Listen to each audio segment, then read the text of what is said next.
Tony D and Little Joan with Screenwriters Rant on Marvel Studios' Loki Season 2, a show that I just don't know why they even bothered. Smash like and subscribe. Thank you for smash liking and subscribing. Check out my books, links in the description. Comedy Horror in South Jersey. It's the Pineys, books 1 through 12, available at Amazon.com. Don't forget, Kindle Unlimited is free. So Loki was already caught up in the multiverse, and now he's caught up in time. So there's time travel and multiverse. Like, this kind of stuff needlessly convolutes a storyline unless you're really on top of the continuity and the story. And I just don't have any confidence. That looks like, is that Short Round? Is he in this? Good for him getting some work, I guess. They look like they're spending a tremendous amount of money to just give Tom Hiddleston a show. And I like Tom Hiddleston. I wish he'd get a better show than this. He deserves better than this. But the MCU, despite the nice visuals here, and some of them look kind of nice, it's just a show that it doesn't have any weight to it. Loki in the MCU, first off, he's so far afield from what he was. It doesn't even make any sense to me. You know, Loki is a bad guy, number one. A god in Asgard, and that fact is brought up in the trailer, and it's almost dismissed out of hand. One of the characters is a version of him from another universe who's female that I think he's in love with. And then you got Owen Wilson, who's just, I don't know, I don't even know why he's in it, quite frankly. So there are just,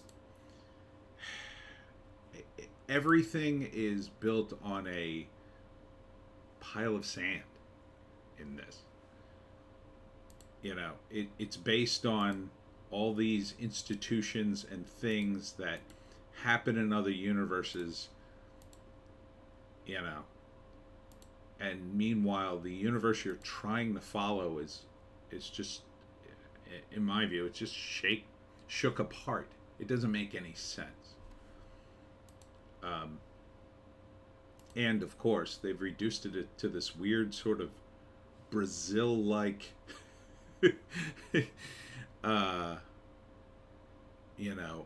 atmosphere, I guess. They're supposed to repair the timeline or whatever. Here he's stuck through time and he keeps disappearing. I mean, look at the way he's dressed. This is supposed to be Loki. You know? It's supposed to be Loki. He's supposed to be the god of mischief from Norse mythos. This show really should have been a fantasy show, mostly. Should have taken place in Asgard, with him occasionally traveling to other realms, but being more like Thor is, a fish out of water. You know, instead you just have this. I mean, this is a different show, in my view. This is a show you could have done with a completely different character. You know, a show just about a guy who got, I don't know, it could be the same plot without Loki. And it would be better without Loki, I think. With Loki, it's like you're cannibalizing the Marvel history in the MCU for very little gain, in my view. You know, it would be different if you were using the setting where Loki belonged. Like if you did set this in Asgard and he, was dealing with stuff in Asgard mostly, occasionally coming to Earth and other realms, that could work. This to me just, have zero interest in this. I don't know who watches the show. Who is the show even for? I guess it's for Marvel stands and fans of Tom Hiddleston. Even if I had Disney Plus for free, I don't think I'd watch this show. Not a single episode. It doesn't help that the earlier episodes seem to feature endless emasculation of Tom Hiddleston and the Loki character. Partly by Sylvie, partly by other characters.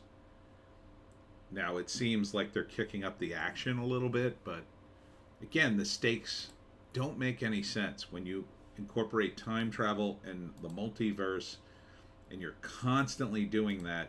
Nothing really matters. Continuity doesn't matter. Nothing matters. If you can change the continuity of anything, you know, what does it matter? What does it matter if any of these characters lives or dies? That was part of the problem with a show you may remember called Sliders.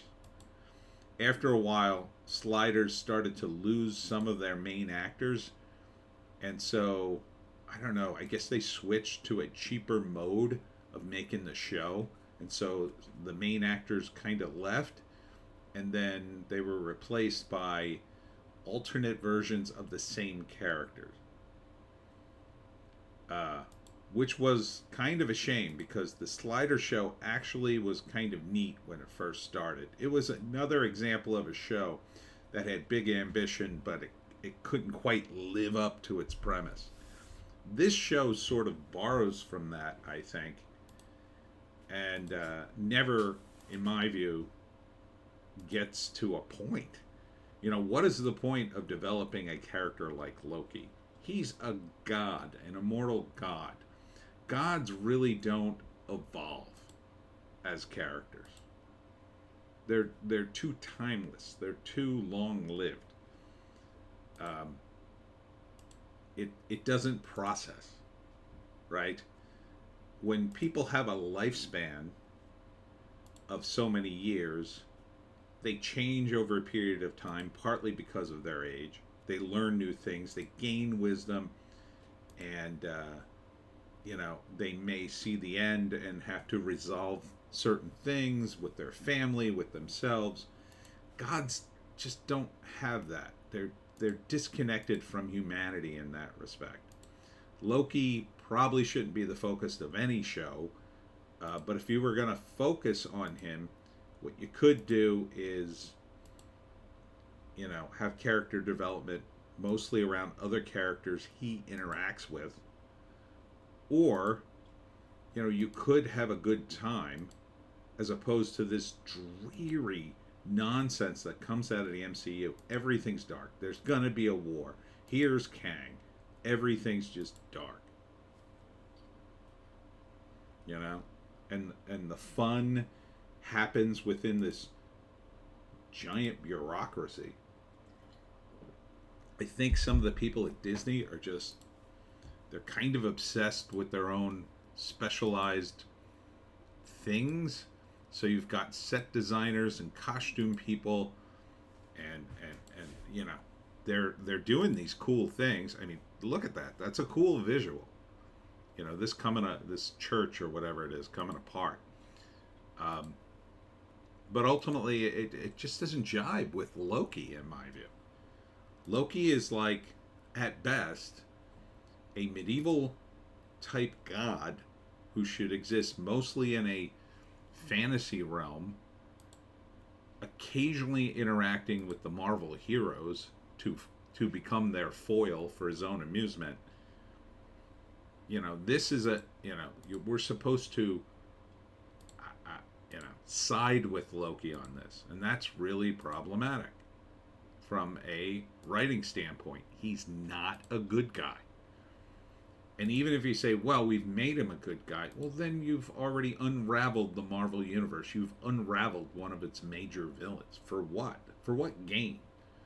Oh, so we can make a little more money for a few years on the charisma of Tom Hiddleston, I guess.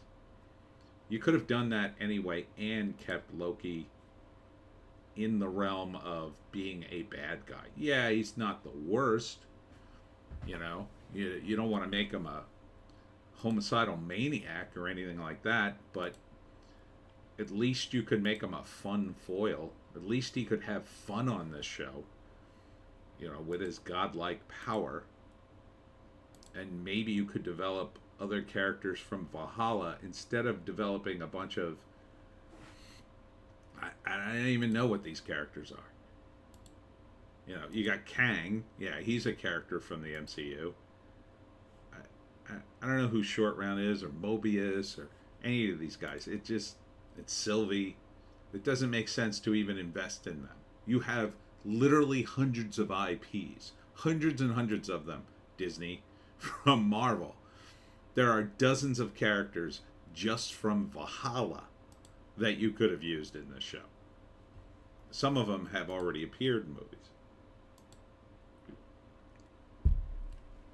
And we're expected to, be behind this character. We don't even know the real backstory of Loki, other than what we've seen in the movies. How hard would it have been to set this thing on a Valhalla? Or, okay, if you say, well, Valhalla got destroyed in the movies, blah, blah, blah. I think they brought it back. Even if they didn't bring it back, you could put him on Earth where the new Valhalla is, I guess. And it would mostly take place in the woods, and he would interact with the various gods and godlings there.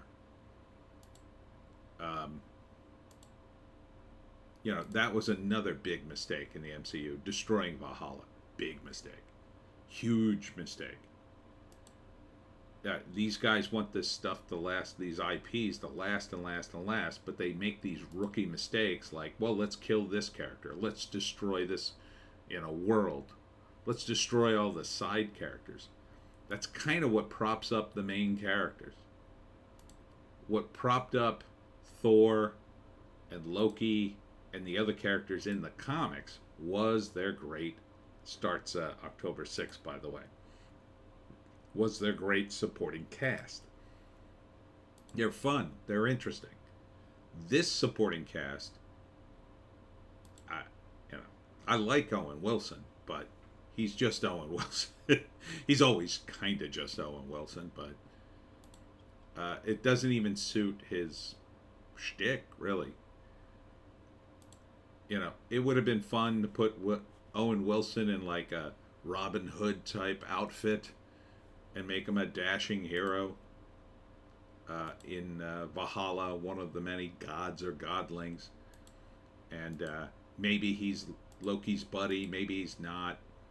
This world, like, it unfolds, but it's just the problem with a lot of TV and showrunners. They just unfold the world in order to get you to watch more. That's it. That's the only reason. It's not to further a storyline per se. They're willing to sacrifice that storyline, I think, in order to get you to watch. So they'll promise you some big revelation and then kind of sort of deliver, but not really, or keep putting it off and putting it off. It's kind of like the way they made TV when they made Lost. Lost was one endless tease of things that might be happening, could be happening. You might see a glimpse of it, and then, we're out of ideas. So, no, it's something completely different. Whoa, did we blow your mind? You wasted all your time watching that. No, this is the real story. And that's what a lot of this multiverse and time travel stuff feels like. It doesn't feel like what it should be. Is it should facilitate a better story. It should, in the case of comics, a lot of times, it should fix a continuity that's all screwed up. Instead, it's just another cheap device, I think, to keep teasing you what might be and not actually giving you that. So, the fact that I think it appears that most of second season hinges on the relationship between Loki and Sylvie. I mean, this is like the ultimate cringe. Like, Sylvie apparently is a version of Loki. I mean, I'm not totally up on the show, so if they revealed something else, whatever, but that's what I remember from watching previous clips. That's cringe. Oh, I'm in love with myself. It's kind of the ultimate, like, narcissist's dream. And yeah, it would be great. I mean, another thing they could have done, they could have taken the old Norse myths, and there are a lot of old ones, and there's a lot of other gods, and Loki had interaction with most, if not all of them. They could have done like modern interpretations of those confrontations, and even if they had to recast Odin, you know, you couldn't do it with Thor, but you could do it with other characters. You could imply that Thor was connected without actually showing him. He could, you know, and eventually you maybe could get Chris Hemsworth to do a quick cameo or something. But, you know, they're spending all this money on a show. It's just, I just don't get it. I really don't. All the money they could have spent on this show, they could have spent on a new show, a brand new show, or they could have spent one on an actual Loki show. An actual Loki show where Loki is like in his element, doing intrigue, court intrigue in Valhalla. Again, Thor would be missed, but you could do it without him. And maybe you could do it without Odin too, if you had to. Or you could bring him back, or bring back a version of Odin with another actor. Anthony Hopkins is gone, let's say, and then you bring back another actor to be Odin. Or you just, I don't know, you just bring back all the other godlings. And I mean, look at this. Now, granted, this was probably done, it's all CGI mostly, but still, that's expensive. It looks interesting. But, you know, what does it mean if it's just a teaser to get you to watch the episode, and then you see 4 seconds of this, and then it goes right back into, oh no, we got to get the MacGuffin, and oh, we got to get this MacGuffin, and oh, we've missed it again, oh no. That's, yeah, it feels like the entire show is built around those little teases. I don't know, maybe I'm wrong. You tell me if this show is worth watching. I'm not going to watch it. I don't have D+. I wouldn't give these people my money. I just don't trust them anymore. They spend it all on the wrong things. The one thing they don't spend on, it seems to me, is the writing. They just don't spend enough money. And the writers they have, I mean, they're terrible. They're just terrible. It just seems like one big cheat and one big tease. Anyhow, that's my take. And that's it for me, Tony D and Little Joan. Check us out on Odysee, Bitchute, and Rumble for our more based takes. If you can find a more based take, I say take it. I'll be at the LBI Book Swap on Saturday, August 5th. Hope to see you there. We'll see you in the next one.